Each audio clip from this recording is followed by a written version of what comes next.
كانت على بعد خطوة من عرش مصر، لكن ورق الطلاق ضيعت كل حاجة. والأغرب إن الراجل اللي طلقها بعدها بكام سنة بقى سلطان مصر. لكن استنى، مش دي أكبر صدمة في القصة، لأن الأميرة دي بدل ما تنتقم عملت حاجة خلت الإنجليز يراقبوها. دي حكاية الأميرة عين الحياة. ورا جدران قصر عابدين كان في أميرة اسمها اتنسى، لكن حكايتها مستحيل تتنسي. دي الأميرة عين الحياة، واللي هنعرفه دلوقتي قليل جدا اللي سمع عنه. أبوها الأمير أحمد رفعت باشا شقيق الخديوي إسماعيل، لكن الصدمة حصلت وهي لسه طفلة. أبوها مات في حادثة القطر الشهيرة، وفجأة البنت الصغيرة بقت يتيمة. لكن اللي عمله الخديوي إسماعيل بعدها محدش كان متوقعه. أخدها عنده وربها في قصره، وكان بيعاملها كأنها بنته. كبرت وسط الأمراء والخدم والقصور والذهب، وكل الناس كانت متأكدة إن مستقبلها هيبقى أسطوري.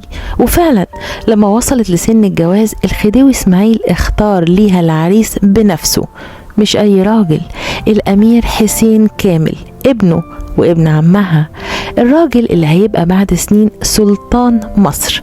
في اللحظة دي أي حد كان هيقول مبروك، دي خلاص بقت سلطانة المستقبل. لكن التاريخ كان بيضحك على الجميع. بعد 12 سنة جواز كل حاجة انتهت. طلاق، أيوة طلاق وبس، لا مؤامرة ولا حرب ولا انقلاب. ورقة أنهت حلم عمر. لكن استنى، لأن المفاجأة لسه ما جاتش. بعد الطلاق الأمير حسين كامل اتجوز مرة تانية، ولما الإنجليز قرروا يعينوه سلطان على مصر سنة 1914 السلطانة ما كانتش عين الحياة، كانت زوجته الجديدة. يعني اللقب راح من بين إيديها قبل ما يتولد أصلا. أي واحدة مكانها كانت هتختفي أو تعيش مكسورة. لكن عين الحياة عملت العكس تماما، رفضت الجواز ورفضت ترجع القصر، وقالت هعيش لأولادي وللناس. وكان عندها آلاف الأفدنة وأملاك ضخمة في البحيرة، وكانت بتنزل بنفسها تتابع شغلها، وده كان شيء نادر جدا بالنسبة للأميرة في الزمن ده. لكن اللي حصل سنة 1909 هو اللي خلد اسمها. في الوقت اللي كانت فيه زوجة اللورد كرومر بتنشئ مستوصفات لعلاج المصريين، بتقول بعض الروايات التاريخية ان عين الحياة غضبت جدا، وكان رأيها ان المصريين اولى انهم يساعدوا شعبهم بنفسهم. ويقال انها جمعت سيدات الاسرة العلوية واسست جمعية مبرة محمد علي عشان تقدم العلاج بإدارة مصرية للمصريين وبتمويل مصري. والمؤكد ان الجمعية تأسست وإنها كانت من أوائل الجمعيات الخيرية النسائية في مصر، وكانت بتعالج الستات والأطفال بالمجان ومن فلوسها الخاصة.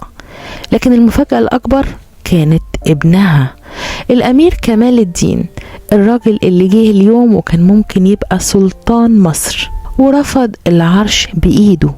أيوة، رفض يبقى سلطان واختار يعيش حياته بعيد عن الحكم، وده لوحده حكاية تانية كاملة.